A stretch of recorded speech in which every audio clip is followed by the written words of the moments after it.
Hola, amigos. Bienvenidos de nuevo. Antes de empezar, gracias de corazón por estar aquí y apoyar este canal. Si te gustan las historias de terror largas, oscuras y llenas de tensión, deja tu like, suscríbete y escribe en los comentarios desde qué país nos escuchas. Tu apoyo ayuda mucho a que sigamos creciendo y trayendo más relatos como este. Ahora sí, prepárate, porque esta historia no empieza con un grito, sino con un silencio. Trabajé durante 32 años como guardabosques en Yellowstone y sus alrededores. Y durante la mayor parte de ese tiempo, creí que no había sonido en el mundo más honesto que el de la naturaleza salvaje de noche. La gente que visita el parque durante unos días cree que el silencio significa paz. Pero cualquier guardabosques que haya recorrido esos senderos después del anochecer sabe que no es así. El bosque nunca está realmente en silencio. Siempre hay algo moviéndose bajo los árboles, algo desplazándose entre la maleza, algo respirando detrás del viento. Cuando el bosque se queda completamente callado, ahí es cuando dejas de caminar y empiezas a escuchar. Porque el silencio en un lugar como Yellowstone suele significar una sola cosa. Hay algo cerca lo bastante peligroso como para hacer que todo lo demás contenga la respiración. Esto ocurrió durante mi última temporada de invierno antes de jubilarme. Tenía 61 años, las rodillas mal, el hombro derecho rígido y suficientes cicatrices viejas como para contar una historia incluso cuando no tenía ganas de hablar. Para entonces, ya había visto casi todo lo que el parque podía arrojarle a un hombre. Había sacado excursionistas perdidos de bancos de nieve, había ahuyentado turistas borrachos que se acercaban demasiado a los bisontes, había seguido huellas de osos sobre barro fresco y había ayudado a equipos de búsqueda a recuperar personas que habían ido a donde se les había advertido que no fueran. Había visto matanzas de lobos, matanzas de alces, matanzas de osos y los tristes restos de personas que pensaban que a la naturaleza le importaba la confianza. Yellowstone era hermoso, pero no era amable. Esa fue la primera lección que aprendí como guardabosques joven, y fue la última lección que intenté enseñar a cada nuevo que llegaba. El problema empezó cerca de una sección cerrada del sendero, al norte de una de las antiguas rutas de servicio, más allá de una franja de bosque que la mayoría de los turistas nunca veía. No era una parte famosa del parque. No había vistas de postal, ni multitudes sobre pasarelas, ni apartaderos cómodos donde las familias se detuvieran a tomar fotografías. Era un bosque de pinos espesos, terreno irregular, lechos de arroyos congelados, viejos caminos de animales y valles profundos donde las señales de radio a veces se deshacían como papel mojado. La razón oficial por la que esa sección estaba cerrada aquel invierno era el daño causado por las tormentas. Algunos letreros del sendero se habían caído. Un puente peatonal se había agrietado bajo la nieve pesada, y una de las viejas cabañas usadas por los equipos de mantenimiento había sido marcada como insegura años atrás. Nada raro en eso. Las secciones se abrían y se cerraban todo el tiempo. La primera llamada llegó por parte de 2 investigadores de vida silvestre que estaban revisando collares de rastreo en una manada de lobos. Informaron de movimientos extraños cerca del borde de la zona cerrada. Según ellos, la manada había abandonado parte de su territorio habitual casi de la noche a la mañana. Los lobos no renuncian a un buen terreno de caza sin una razón. Pueden evitar a los humanos, los fuegos, las manadas rivales o los osos, pero no se marchan sin más de un valle lleno de alces, a menos que algo haga que quedarse allí sea peor que el hambre. Al principio pensé que quizá una manada más grande se había metido en la zona, o quizá un grizzly había hecho su guarida cerca y había cambiado el movimiento de los animales. Ese tipo de cosas pasaban. La naturaleza siempre estaba cambiando su peso de un lado a otro. 2 días después, un trabajador de mantenimiento encontró el primer cadáver. Era una hembra de alce, grande y sana, encontrada en una pendiente sobre un arroyo congelado. No había sido comida de la forma en que comerían los lobos. Una manada de lobos trabaja rápido y limpio, a su manera brutal. Primero desgarran las partes blandas, abren el vientre, se alimentan en grupo y dejan un patrón claro si sabes lo que estás mirando. Este alce era diferente. La garganta había sido aplastada, no desgarrada. Las costillas estaban rotas en varios puntos, pero la carne apenas había sido tocada. Peor aún, el cuerpo había sido arrastrado cuesta arriba casi 30 metros. Recuerdo estar de pie allí, en la nieve, mirando el largo surco que su cuerpo había dejado, y sentir como el primer pequeño pellizco de inquietud se instalaba en la nuca. Me dije que tenía que ser un oso. Esa era la respuesta más fácil, incluso en invierno. A veces un oso no se instala bien en su guarida. A veces el hambre, la enfermedad o el clima sacan a uno cuando debería estar durmiendo. Un oso grande podía arrastrar un alce cuesta arriba. Un oso grande podía aplastar una garganta. Un oso grande podía dejar un desastre que pareciera extraño si estaba medio muerto de hambre y furioso. Me arrodillé junto a las huellas alrededor del cadáver, esperando encontrar señales de oso, pero la nieve estaba removida en demasiadas direcciones. Había huellas de lobo cerca, pero se mantenían a distancia, rodeando en círculos amplios, como si la manada se hubiera acercado y luego hubiera cambiado de opinión. Cerca de la cabeza del alce, medio llena de polvo fresco, encontré una huella que me hizo dejar de respirar por un momento.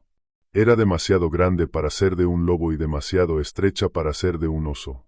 A primera vista, parecía una pata, larga y pesada, con marcas profundas de garras hundidas en el suelo congelado. Pero la parte trasera estaba mal. El talón se había hundido más de lo que debería, casi como si el peso hubiera caído en ángulo. Aparté la nieve del borde con el guante y la miré más tiempo del que debería. Había pasado la mayor parte de mi vida leyendo huellas. Podía distinguir entre un coyote y un lobo joven desde 3 metros de distancia. Podía ver cuando un oso estaba cargando más peso de un lado, o cuando un alce había estado cojeando antes de morir.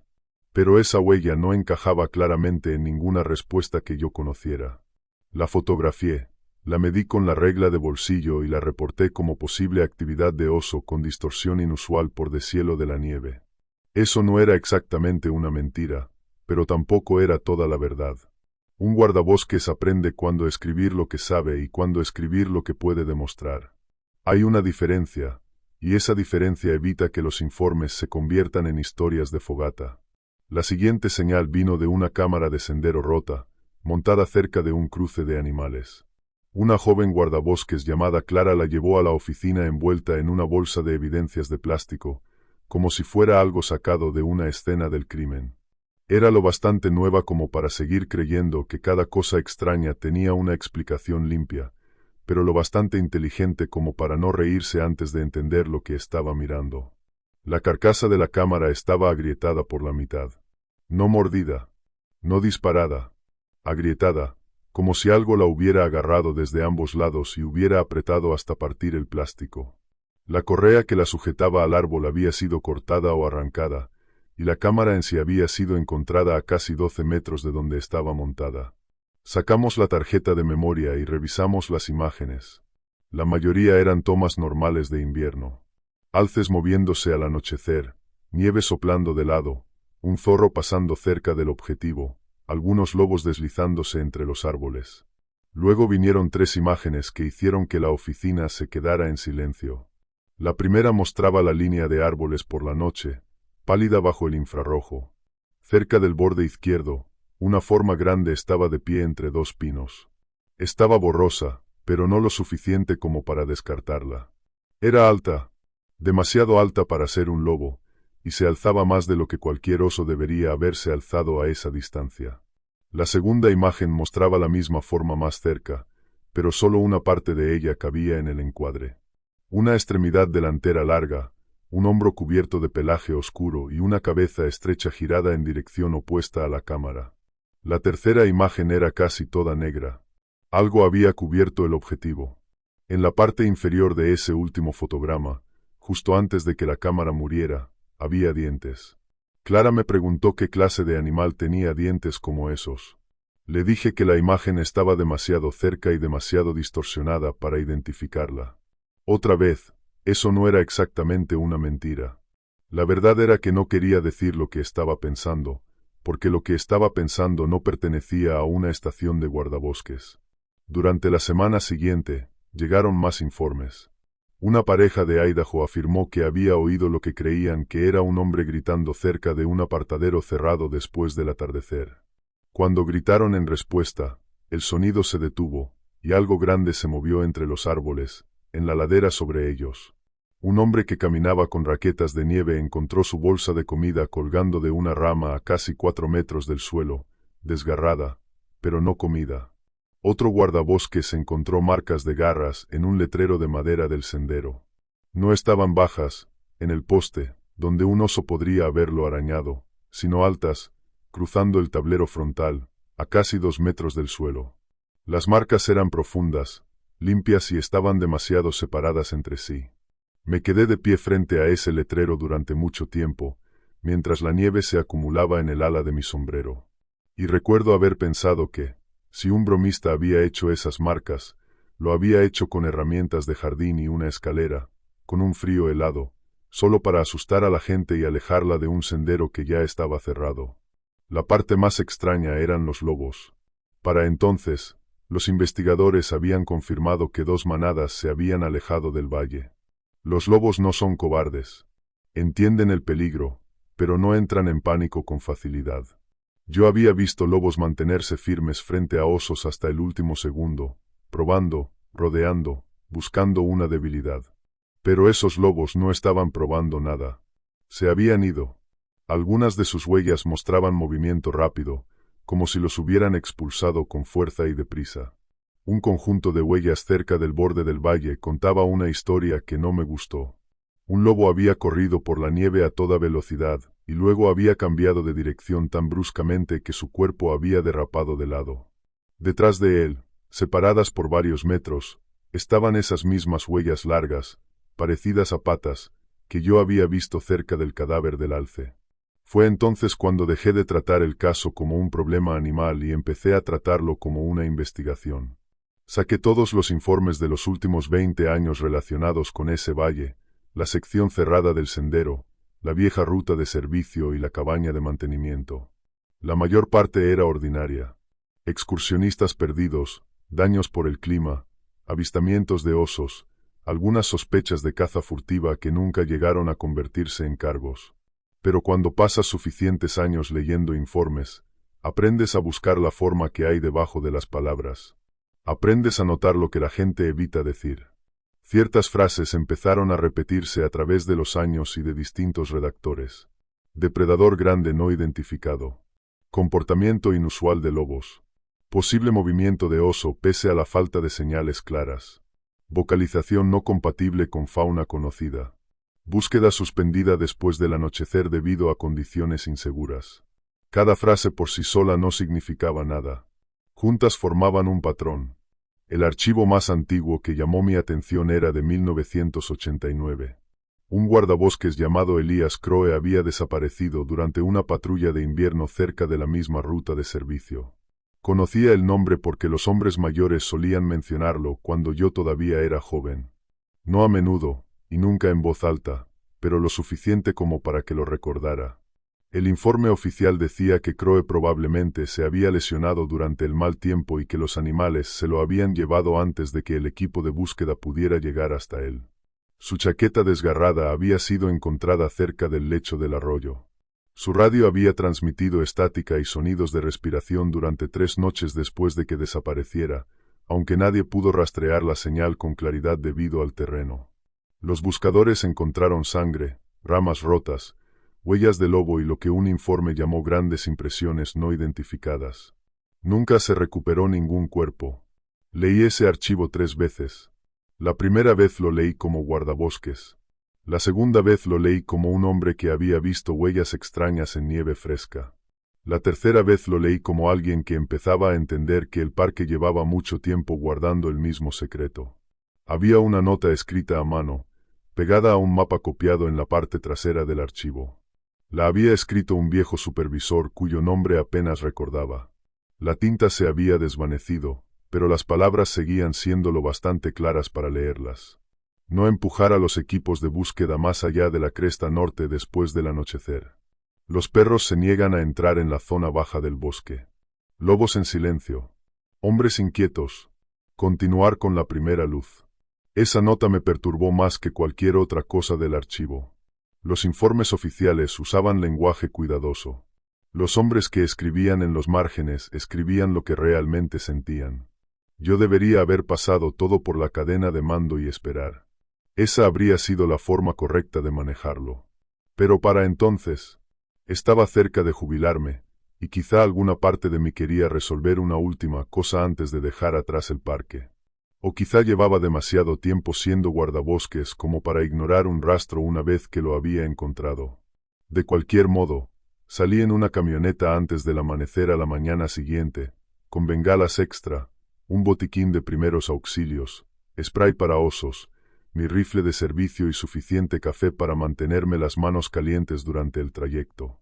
El camino de servicio estaba medio enterrado, y tuve que detenerme a casi 3 kilómetros del viejo marcador de la ruta por culpa de árboles caídos. Desde allí, seguí a pie.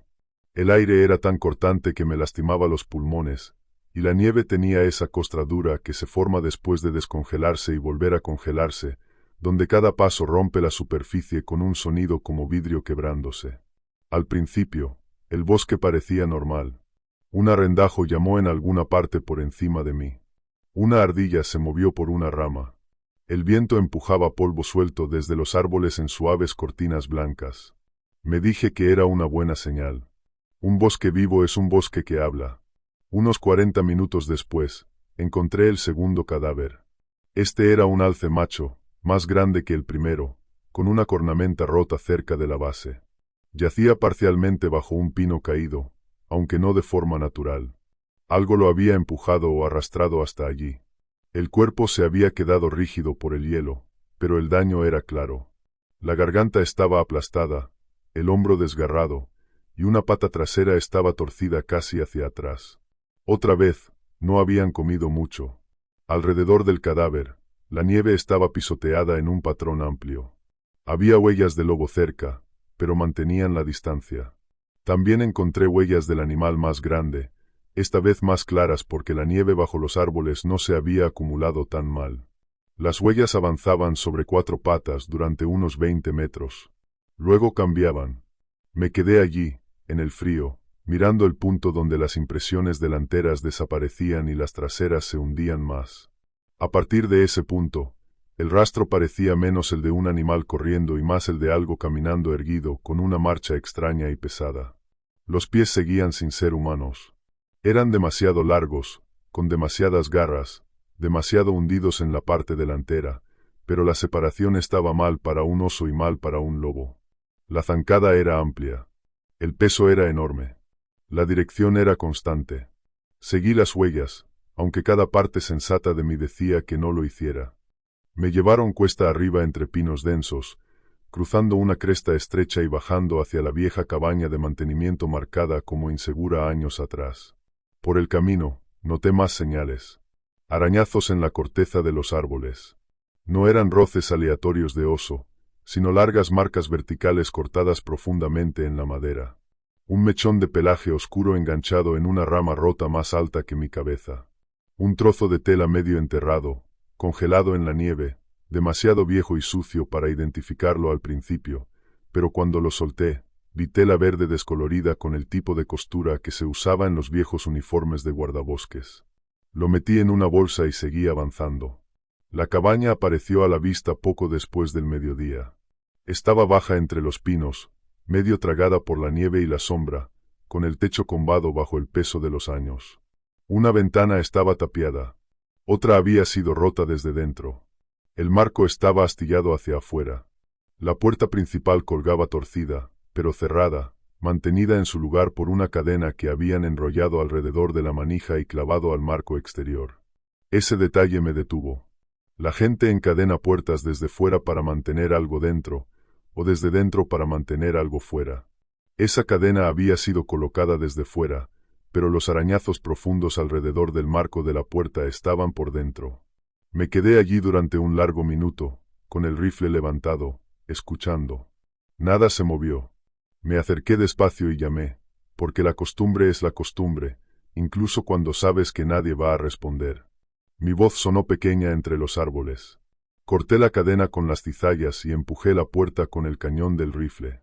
El olor del interior era a madera vieja, almizcle animal, podredumbre y algo agrio debajo que me apretó el estómago. La luz entraba por la ventana rota en una franja pálida. El polvo flotaba en el aire, aunque el suelo no estaba polvoriento. Eso fue lo primero que noté. Algo se había estado moviendo allí dentro recientemente. La cabaña era una ruina, pero no estaba vacía. En una esquina había huesos, en su mayoría de animales, apilados de una forma que no se sentía natural. Una mesa rota había sido empujada contra la pared. Marcas profundas de garras cubrían el interior de la puerta, algunas viejas y oscuras, otras lo bastante recientes como para mostrar la madera pálida debajo.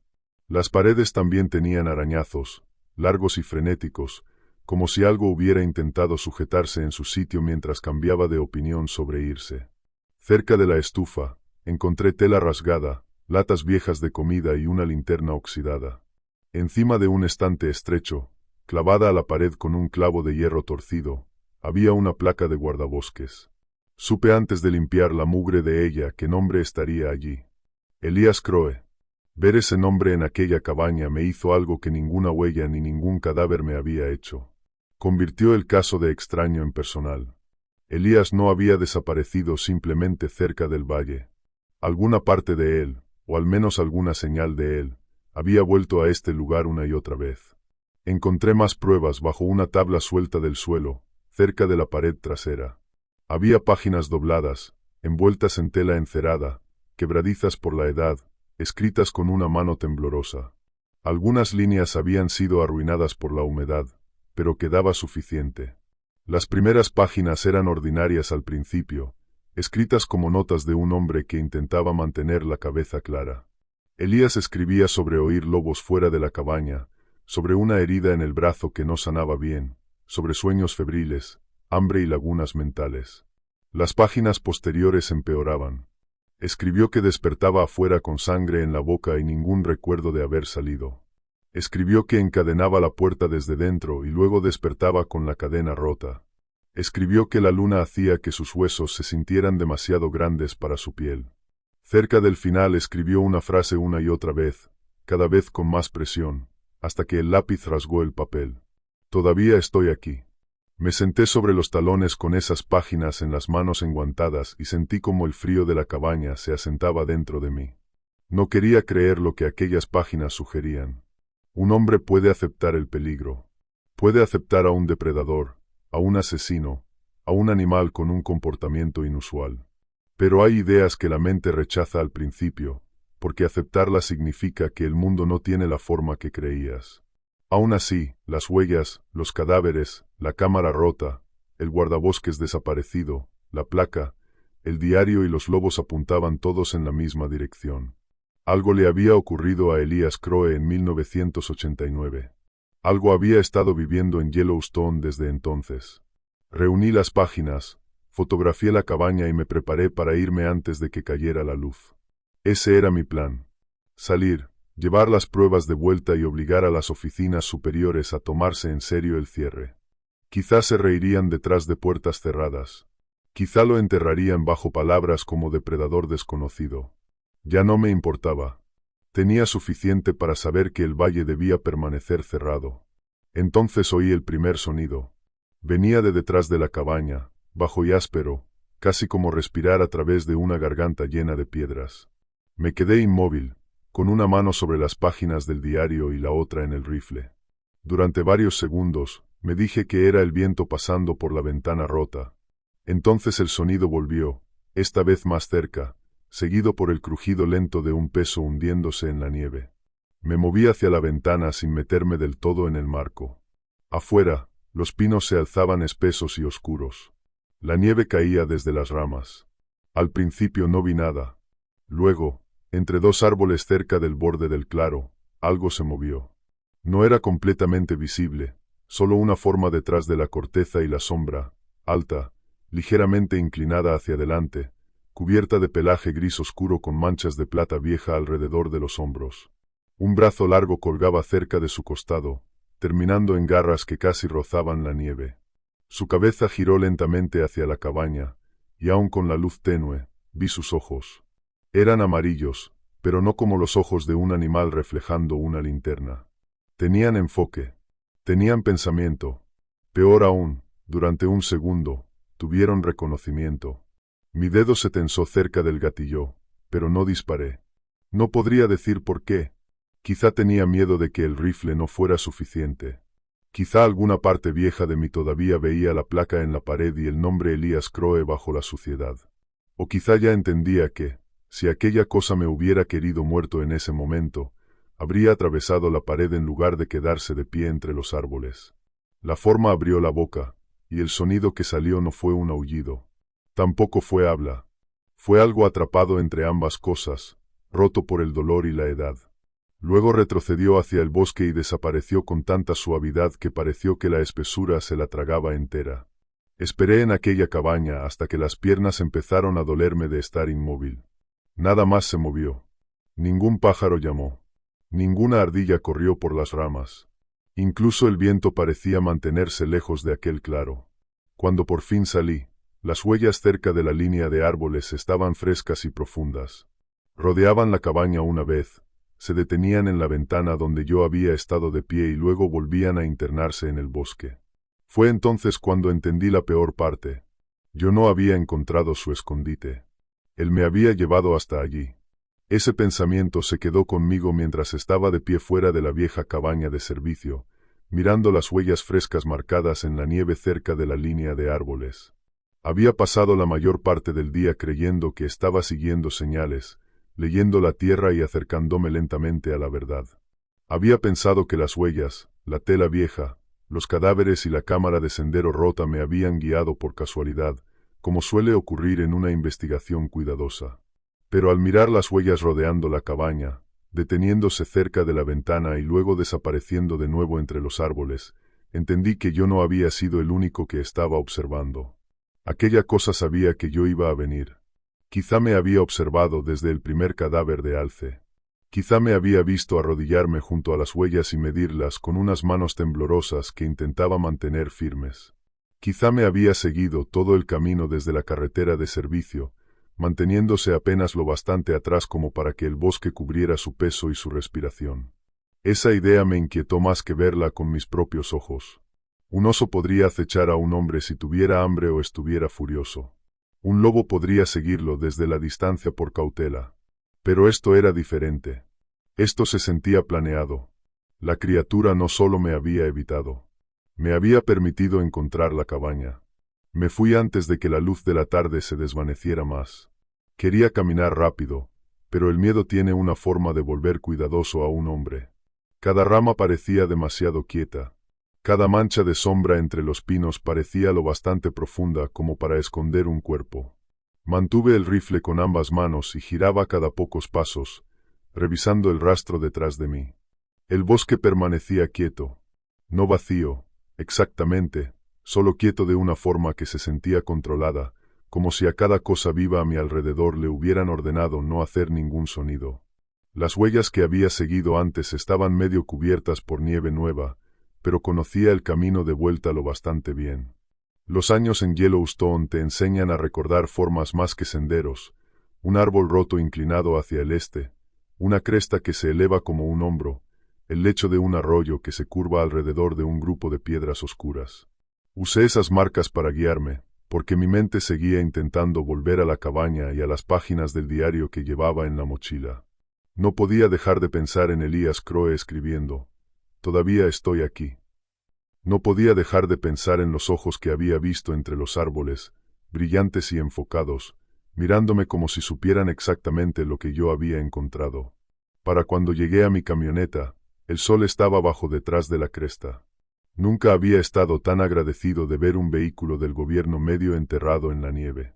Entré, cerré las puertas con seguro y me quedé sentado allí durante un minuto entero antes de arrancar el motor. Me dije que estaba recuperando el aliento, pero la verdad era que estaba escuchando si había movimiento alrededor de la camioneta. Nada vino. Ninguna garra raspó el metal. Ningún cuerpo pesado golpeó el costado. El bosque simplemente permaneció allí, oscureciéndose segundo a segundo. Conduje de regreso sin encender la radio hasta llegar a una carretera mejor. Una parte de mí tenía miedo de lo que pudiera oír a través de la estática. Quizá eso suene tonto, pero después de leer el archivo de Crowe, después de saber que su radio había transmitido sonidos de respiración durante 3 noches, no quería que la cabaña ni el valle me siguieran por el altavoz. Cuando finalmente llamé, Mantuve la voz calmada e informé que había encontrado evidencia de un gran depredador cerca de la ruta cerrada y que el área debía permanecer restringida hasta nuevo aviso. Todavía no mencioné la placa. No mencioné el diario. No mencioné la cosa de pie entre los pinos. Cuando volví a la estación, Clara todavía estaba allí, terminando papeleo bajo las luces blancas y duras de la oficina. Levantó la vista cuando entré y debió de ver algo en mi rostro, porque la broma que estaba a punto de hacer murió antes de llegarle a la boca. Le pedí que cerrara la puerta principal con llave y me ayudara a copiar algunos materiales. No hizo preguntas de inmediato. Esa era una de las razones por las que la respetaba. Algunas personas llenan el miedo con ruido. Los buenos guardabosques aprenden a esperar. Extendimos las pruebas sobre una mesa del fondo. Fotografías de las huellas, los cadáveres de alces, las marcas altas de garras, los fotogramas de la cámara de sendero rota, la tela vieja, la placa, las páginas del diario. Luego sacamos el archivo de Elías Crowe y lo colocamos junto a los informes nuevos. Al principio, Clara leyó en silencio. Luego volvió atrás y leyó ciertas líneas otra vez, más despacio esta vez. Vi cómo el color abandonaba su rostro cuando llegó a la parte de las transmisiones de radio. Me preguntó si creía que Crowe había sobrevivido. Le dije que creía que algo había sobrevivido. Eso fue lo más cerca que pude llegar a decirlo en voz alta. Incluso después de ver lo que había visto, la palabra en sí se sentía demasiado grande para aquella habitación. Hombre Lobo pertenecía a cuentos antiguos, películas de monstruos y cosas que la gente decía alrededor de las fogatas para asustar a los turistas. No pertenecía a un informe del gobierno. No pertenecía junto a formularios de rastreo de vida silvestre y avisos de cierre de senderos. Pero a Yellowstone no le importaba que palabras nos sonaran razonables. El parque tenía su propio lenguaje, y había estado hablando a través de huellas, sangre, silencio y miedo. Durante los días siguientes, mantuvimos la investigación en silencio. No porque quisiéramos ocultar el peligro a la gente, sino porque el pánico vuelve más difícil controlar el peligro. Si se corría la voz de que algo extraño estaba matando animales cerca de un valle cerrado, habríamos tenido buscadores de emociones fuertes, cazadores aficionados de monstruos y fotógrafos curiosos avanzando hacia el lugar exacto que necesitábamos mantener vacío. Así que el aviso público siguió siendo simple. Sendero cerrado por actividad de fauna silvestre y condiciones invernales inseguras. A los guardabosques se les dijo que evitaran patrullas en solitario por esa sección. La mayoría lo aceptó sin discutir. Cualquiera que trabaje cerca de Yellowstone el tiempo suficiente sabe que actividad de fauna silvestre puede significar muchas cosas, y no todas necesitan explicarse durante el café. Clara y yo trabajamos el caso como si fuera un rompecabezas con piezas de distintas décadas. Mapeamos cada informe extraño conectado con el valle, desde excursionistas desaparecidos hasta movimientos raros de lobos y cadáveres inexplicables. Cuando colocamos los puntos en un mapa grande impreso, apareció un patrón. Los incidentes no eran aleatorios. Seguían un círculo amplio alrededor de la vieja cabaña de servicio, pero también se inclinaban hacia tres zonas principales. El lecho del arroyo congelado, la cresta norte, y un prado abierto donde los alces solían cruzar antes de la nieve pesada. La criatura no vagaba sin propósito. Tenía territorio. Tenía hábitos. Tenía lugares que evitaba y lugares a los que volvía una y otra vez. El patrón más importante era el tiempo. Los peores informes se agrupaban alrededor de noches de luna brillante, pero no solo durante la luna llena. Ese fue un detalle que me guardé durante un tiempo, porque hacía que la criatura fuera más difícil de entender. Si esto hubiera sido una simple leyenda, quizá habría seguido reglas simples. Luna llena, bala de plata, monstruo muerto. La vida real rara vez es tan limpia. Fuera lo que fuera aquello en lo que Crowe se había convertido, la luna parecía afectarlo, pero no estaba atado a una sola noche. Se movía cuando el cielo estaba lo bastante brillante como para cazar sin necesidad de mantenerse bajo. Atacaba cuando la nieve reflejaba la luz de la luna y volvía el bosque pálido como hueso. También encontramos más registros antiguos. Un turista desapareció cerca de esa zona en 1996, aunque la causa oficial fue registrada como probable caída al agua. Un cazador furtivo fue encontrado muerto en 2003, con la garganta aplastada y el rifle doblado contra una roca. En 2011, un guardabosques informó haber oído una voz llamarlo por su nombre desde los árboles, aunque nadie más estaba en aquella patrulla. Dejó el servicio del parque 2 meses después. Esos casos habían sido archivados por separado, cada uno con su propia explicación normal. Pero cuando se colocaban junto a la desaparición de Croe, parecían menos accidentes y más sombras de la misma cosa moviéndose a través de los años. Una noche, Clara encontró una vieja fotografía en una caja de almacenamiento de finales de los años 80. Mostraba a 5 guardabosques de pie junto a un vehículo para nieve, sonriendo con gruesa ropa de invierno. Los nombres estaban escritos en la parte de atrás con tinta descolorida. Elías Croe estaba en el extremo izquierdo, joven, ancho de hombros, bien afeitado, con un silbato de guardabosques colgado del cuello con un cordón oscuro. Conocía los valles mejor que nosotros. Entendía nuestras carreteras, nuestras cabañas, nuestros hábitos de patrulla y quizá incluso nuestro miedo.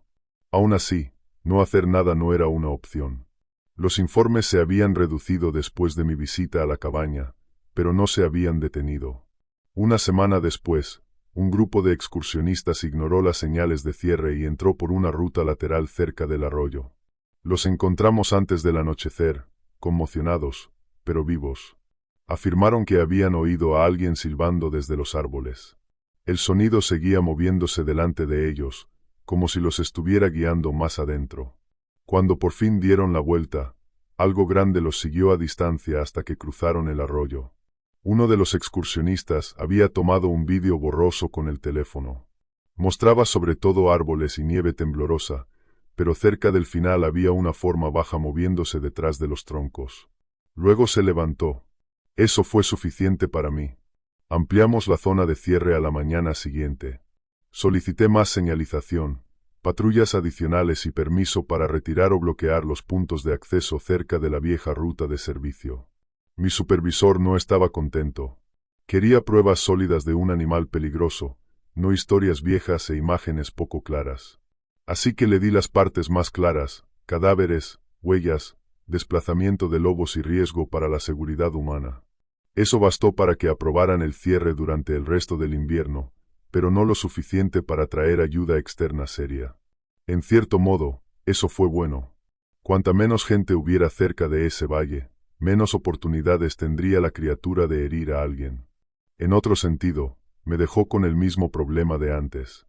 Sabía que algo estaba allí, y seguía sin tener idea de cómo acabar con ello. Durante casi 2 semanas, el parque pareció asentarse.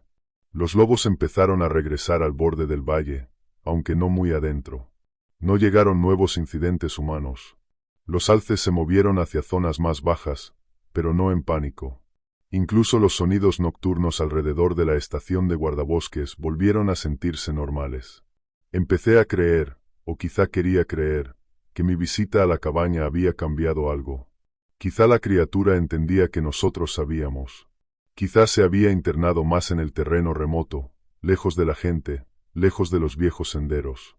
Quizá la parte humana de Elías Croe, si de verdad quedaba algo de ella, había apartado a la bestia después de ser encontrada.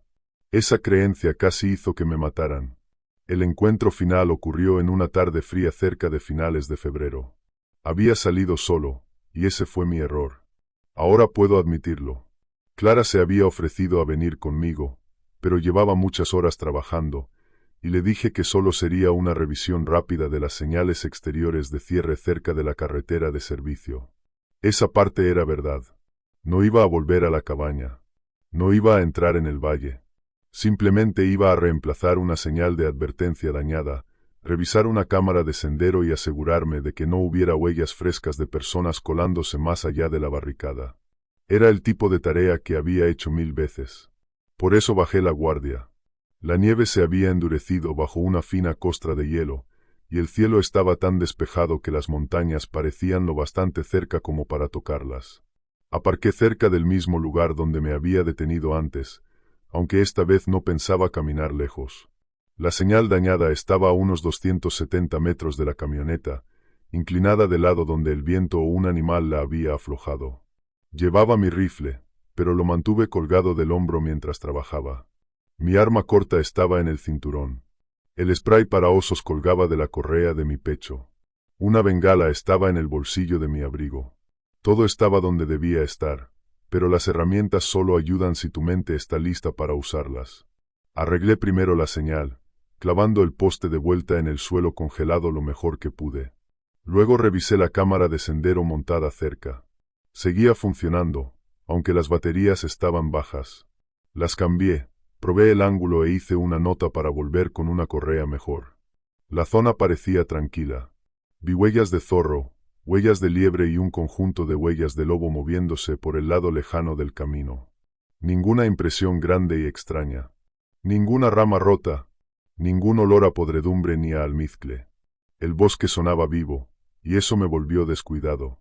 Estaba caminando de regreso a la camioneta cuando el bosque se quedó en silencio. Ocurrió tan de repente que me detuve con un pie todavía levantado. Un segundo antes, el viento se había movido entre los pinos. Un pájaro había estado llamando en alguna parte cerca de la cresta. Luego todo se detuvo. No era un silencio normal. Era el mismo silencio duro que había sentido fuera de la cabaña, el tipo de silencio que parecía presionar contra mis oídos. Bajé el pie lentamente y busqué la correa del rifle. El ataque vino desde mi izquierda. Nunca lo vi salir de los árboles. En un momento solo había nieve y sombra de pinos. Al siguiente, algo chocó contra mí con la fuerza de un árbol cayendo. El impacto me lanzó de lado contra el suelo congelado, y el rifle salió volando de mi hombro antes de que pudiera sujetarlo. El dolor estalló en mis costillas y mi hombro. La nieve me llenó la boca. Me giré sobre la espalda por instinto, y la criatura ya estaba encima de mí. De cerca, era peor que cualquier cosa que hubiera mostrado la cámara de sendero. Era enorme, más alta que cualquier hombre, con pelaje gris negruzco apelmazado alrededor del pecho y los hombros. Su cuerpo tenía una forma equivocada para ser un lobo y equivocada para ser un oso, construido como algo atrapado entre ambos y estirado por años de dolor. Sus brazos eran largos, sus manos casi humanas salvo por las garras, y sus piernas se doblaban como las de un animal listo para saltar. El rostro tenía un hocico largo, pero los ojos eran demasiado conscientes, amarillos, brillantes y furiosos. Cuando abrió la boca, vi dientes manchados de oscuro cerca de las encías y el vapor de su aliento en el frío. Se lanzó hacia mi garganta. Empujé mi antebrazo izquierdo hacia arriba y atrapé sus mandíbulas contra la manga gruesa de mi abrigo de invierno. La presión era increíble. Sentí los dientes atravesar la tela y la piel, y durante un segundo terrible pensé que mordería hasta atravesar el hueso. Bajé la mano derecha hacia el spray para osos, pero la criatura sacudió la cabeza y me lanzó como si no pesara nada. Mi espalda golpeó un árbol con tanta fuerza que me sacó el aire de los pulmones. Lo único que me salvó fue la bengala en el bolsillo de mi abrigo. Cuando volvió a lanzarse, la saqué, golpeé la tapa con manos temblorosas y empujé la luz roja ardiente hacia su cara. La bengala siseó y escupió chispas. La criatura retrocedió con un sonido que fue casi un rugido, golpeando la llama con una mano enorme. Olí pelo quemado. Retrocedió 2 pasos, no exactamente asustada, sino furiosa por el dolor. Eso me dio tiempo suficiente para sacar mi arma corta. Disparé 2 veces. Los disparos estallaron entre los árboles, fuertes y secos en el aire congelado. Una bala le dio en el hombro. La otra falló o apenas la rozó. La herida debería haber derribado a cualquier animal normal de ese tamaño, o al menos haberlo frenado seriamente. La criatura se tambaleó, luego se agachó y avanzó otra vez. La sangre oscurecía el pelaje cerca de su hombro, pero se movía a través del dolor como si el dolor fuera algo que conocía desde hacía demasiado tiempo como para respetarlo. Intenté alcanzar el rifle, pero estaba demasiado lejos, medio enterrado en la nieve cerca de la cámara de sendero. La criatura me vio mirarlo. Sé que eso suena imposible, pero juro que entendió. Se movió entre el rifle y yo, bloqueándome el camino. Ese fue el momento en que dejé de pensar en aquella cosa como un animal. No por la forma, no por los ojos, sino porque sabía lo que yo quería y me lo negó. Retrocedí hacia la camioneta, manteniendo la bengala extendida y el arma levantada. Mi brazo izquierdo ardía donde me había mordido a través del abrigo. La sangre corría caliente dentro de mi manga. Cada respiración dolía. La criatura me siguió lentamente, con la cabeza baja y los labios retraídos sobre los dientes. Podría haber vuelto a embestirme. Tenía la fuerza. En cambio, me hizo retroceder paso a paso, alejándome de los árboles, alejándome del rifle, alejándome del valle. Entonces silbó. El sonido fue débil, roto y húmedo. Pero era un silbido. 3 notas bajas. Mi corazón casi se detuvo porque había visto ese silbato en la vieja fotografía, colgado del cuello de Elías Crowe. El sonido no venía del metal. Venía de la garganta de la criatura, formado de manera torpe, como un recuerdo intentando salir arrastrándose de una boca que ya no estaba hecha para eso. Dije su nombre antes de poder detenerme. Elías. La criatura se quedó inmóvil. Durante un segundo, la rabia en su rostro cambió. No desapareció. Seguía allí, salvaje y terrible, pero algo se movió debajo de ella, como un hombre desplazándose detrás de una ventana sucia. Su cabeza se inclinó ligeramente. Los ojos amarillos se fijaron en mí, y vi confusión, dolor y reconocimiento, todos peleando por espacio dentro de ellos. No sé si entendió el nombre. No sé si Elías Crowe seguía vivo de alguna manera real. Pero algo me oyó. Entonces el viento cambió, y el momento se rompió. La criatura volvió a lanzarse, más rápido que antes. Disparé otra vez, pero el tiro le dio demasiado bajo. Me golpeó con un brazo cruzándome el pecho y me mandó a estrellarme contra el costado de la camioneta. La ventana se agrietó detrás de mi hombro. Mi arma cayó en la nieve. Todavía tenía la bengala, pero ya se estaba apagando, la luz roja desvaneciéndose hacia un naranja apagado. La criatura golpeó con una mano la puerta de la camioneta junto a mi cabeza, dejando marcas profundas de garras en el metal. Su boca se abrió a pocos centímetros de mi cara. Hice lo único que podía hacer. Hundí la bengala moribunda en la herida de su hombro. La reacción fue instantánea. La criatura gritó, y esta vez no había forma de confundir el sonido humano enterrado bajo el animal. Se echó hacia atrás, arañándose la carne quemada. Caí al suelo, agarré el spray para osos de la correa de mi pecho y lo vacié hacia arriba, directo a su cara. La nube le golpeó los ojos y el hocico. Retrocedió tambaleándose, sacudiendo la cabeza, golpeando el aire a ciegas. Me arrastré por la nieve hacia mi arma, con los dedos entumecidos y el cuerpo gritándome que me detuviera. Se recuperó más rápido de lo que esperaba. Antes de que llegara a la pistola, unas garras me cruzaron la espalda y desgarraron mi abrigo. El dolor fue caliente y brillante. Rodé, agarré un pedazo roto del poste de la señal que había reparado antes y golpeé con todo lo que me quedaba. La madera crujió contra su hocico. No fue suficiente para herir a la criatura de verdad, pero me dio espacio. Me impulsé hacia atrás con una patada, encontré el arma con la mano y disparé una vez más. Ese disparo le dio en la parte alta de la pierna. La criatura cayó sobre una rodilla. No por mucho tiempo, pero lo suficiente. Gruñó, hundió una mano con garras en la nieve y me miró. La sangre corría desde su hombro y su pierna. El pelaje quemado humeaba débilmente en el frío. Sus ojos lagrimeaban por el spray, pero aún así encontraron los míos. Pensé que atacaría otra vez.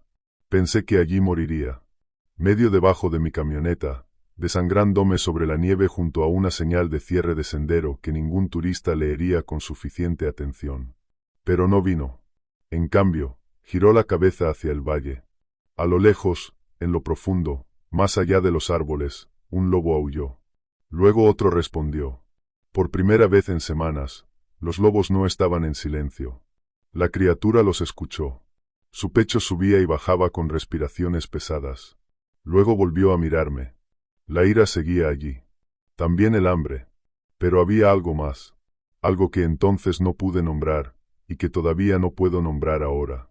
Retrocedió. Un paso, luego otro. Levanté el arma, pero la mano me temblaba tanto que la mira se desplazaba por todo su pecho. Me quedaban 1 o 2 balas. Quizá podría haber disparado. Quizá un tiro afortunado habría acabado con aquello. Pero sabía la verdad. Yo apenas seguía vivo, medio ciego por el dolor, y la criatura ya se estaba internando entre los árboles. Incluso herido, aquel ser era más rápido que yo. Incluso muriendo, si es que estaba muriendo, pertenecía a ese bosque más de lo que yo jamás había pertenecido. El hombre lobo se giró y corrió. No cojeaba como un animal herido normal. Se movía bajo y rápido, usando al principio las manos y los pies, luego alzándose brevemente entre los troncos antes de volver a caer en la sombra. Observé hasta que el bosque se lo tragó por completo. El silencio no regresó después de que se fue. El viento se movió entre los pinos. Un pájaro llamó una vez desde algún lugar detrás de mí. El mundo empezó a respirar otra vez. No recuerdo con claridad haber pedido ayuda. Recuerdo arrastrarme hasta la camioneta, cerrar las puertas con dedos ensangrentados y forcejear con la radio hasta que la voz de Clara llegó a través de ella. Debí de sonar mal, porque no perdió tiempo haciendo preguntas tontas. Me mantuvo hablando hasta que llegó el refuerzo. Le dije que había habido un ataque animal. Le dije que estaba herido, pero consciente. No dije qué tipo de animal, no por la radio. Encontraron mi sangre por toda la nieve junto con la sangre de la criatura. Encontraron las marcas de garras en la puerta de la camioneta, la ventana agrietada, la manga del abrigo desgarrada y el rifle tirado cerca de la cámara de sendero. También encontraron huellas, aunque para entonces el viento ya había empezado a suavizar los bordes. El informe oficial lo llamó un encuentro violento con un gran depredador no identificado, posiblemente un oso, mostrando comportamiento anormal. A nadie le gustó esa respuesta, pero nadie tenía una respuesta mejor que estuviera dispuesto a escribir. Pasé varios días en el hospital y varios más recuperándome en casa. La mordida de mi antebrazo se infectó, pero no de la forma en que las historias podrían hacerte pensar. No cambié bajo la luna. No me crecieron garras ni oí voces desde el valle. Era solo una herida, aunque una mala. Los médicos dijeron que tuve suerte. Clara dijo que la suerte no tenía nada que ver, y que yo era demasiado terco para morir en la nieve. Puede que tuviera razón. Después del ataque, el valle cambió. Los informes no se detuvieron de golpe, pero disminuyeron. Ningún campista volvió a oír gritos cerca de la ruta cerrada. No aparecieron más alces arrastrados cuesta arriba con la garganta aplastada. Los lobos regresaron a partes del territorio que habían abandonado, despacio al principio, luego con más confianza. Las cámaras de sendero los captaron moviéndose otra vez por la zona baja del bosque. Los osos dejaron señales normales. Los zorros cruzaron la carretera de servicio. El bosque empezó a comportarse como un bosque otra vez. Eso debería haberme consolado. No lo hizo, porque yo sabía que la criatura no estaba muerta. Nunca encontramos un cuerpo. Nunca encontramos un rastro final de sangre. Las huellas desaparecieron sobre la piedra cerca del lecho del arroyo y no regresaron. Quizás se internó más en Yellowstone, en territorios donde los mapas de senderos no importan y las patrullas de guardabosques no van a menos que tengan una muy buena razón. Quizá las heridas obligaron a la criatura a alejarse de la vieja cabaña. Quizá oír otra vez a los lobos despertó algo en lo que quedaba de Elías Crowe. O quizá simplemente aprendió que cazar cerca de señales de cierre, cámaras de sendero y carreteras traía hombres con armas y bengalas. El servicio del parque acabó reabriendo algunas de las carreteras exteriores cuando llegó la primavera, pero el viejo sendero de servicio siguió restringido. La cabaña de mantenimiento fue marcada para demolición, aunque hasta donde sé, ningún equipo terminó nunca el trabajo. El clima, el presupuesto, las preocupaciones de seguridad y otras prioridades siguieron retrasándolo. Así es como desaparecen los lugares en el trabajo del gobierno. No con una decisión, sino con un archivo que sigue moviéndose al fondo de una pila. Me jubilé aquel verano. En la ceremonia, la gente me estrechó la mano, dio discursos y contó historias divertidas sobre mis años de uniforme. Hablaron de encuentros con osos, excursionistas perdidos, tormentas de nieve y de aquella vez que cargué a un chico con el tobillo roto durante casi 5 kilómetros por un sendero bajo la lluvia. Nadie mencionó a Elías Crowe. Nadie mencionó el valle. Nadie mencionó las marcas de garras todavía visibles en la puerta del lado del conductor de la camioneta, porque esa camioneta había sido retirada del servicio en silencio y enviada lejos. Clara me visitó un mes después de mi jubilación. Trajo una caja con cosas que había dejado en la estación, una taza vieja, un par de guantes de repuesto, algunos cuadernos y una copia del informe final del incidente. Dentro de la carpeta había una fotografía que ella había impreso de la cámara de sendero cercana al poste de la señal. Había sido tomada la noche después de mi ataque. La imagen era granulada y pálida, lavada por la luz infrarroja. Mostraba el borde de la carretera de servicio, la señal reparada inclinada ligeramente y la pared oscura de árboles más allá. Al principio no vi nada. Luego Clara señaló la parte trasera de la imagen, entre dos pinos. Una forma estaba allí de pie, apenas visible, alta, apoyada contra un árbol como si necesitara sostenerse. Un hombro colgaba más bajo que el otro. La cabeza estaba girada hacia la carretera, pero los ojos no brillaban. Eso me inquietó más que si hubieran brillado. Significaba que no estaba mirando a la cámara. Estaba mirando más allá de ella, hacia el lugar donde me habían atacado. En la nieve bajo la forma había gotas de sangre oscura. Volvió, dijo Clara. Asentí, porque no tenía sentido negarlo. Entonces me contó la parte que se quedó conmigo. Desde esa fotografía, no había habido nuevos informes de esa zona exacta. Ni uno. Los lobos habían cruzado la carretera 2 veces. Los alces habían regresado al prado. Incluso los investigadores dijeron que el comportamiento de la manada estaba cerca de lo normal otra vez. Fuera lo que fuera que había ocurrido aquella noche, fueran cuales fueran las heridas que yo le había causado, fuera cual fuera el recuerdo que se había agitado cuando dije el nombre de Elías Crowe, la criatura se había retirado. Han pasado años desde entonces. Ahora soy un anciano, más viejo de lo que jamás esperé llegar a ser, y ya no camino como antes. Me duelen las rodillas cuando cambia el tiempo, y las cicatrices de mis brazos todavía arden en lo más profundo del invierno. A veces, cuando la luna brilla y el aire nocturno se vuelve cortante, despierto antes del amanecer con el sabor de metal frío en la boca y el recuerdo de unos ojos amarillos a pocos centímetros de mi cara. La gente todavía me pregunta si Yellowstone es seguro. Normalmente les digo que sí, porque para la mayoría de la gente lo es. Sigan las señales. Permanezcan en los senderos. No se acerquen a la vida silvestre. No entren en zonas cerradas porque creen que las reglas son para otros. El parque es peligroso, pero la mayoría de sus peligros son honestos. Las fuentes termales queman. Los bisontes embisten. Los osos se defienden. El clima cambia rápido. Los acantilados no perdonan los pasos descuidados. Pero también hay otros peligros. Más antiguos. Más silenciosos. De los que no aparecen en folletos ni en carteles de advertencia. De los que dejan huellas después de una nevada fresca y desaparecen antes de la mañana. De los que hacen que los lobos abandonen un valle y regresen solo después de que algo herido se arrastra más profundo hacia la oscuridad.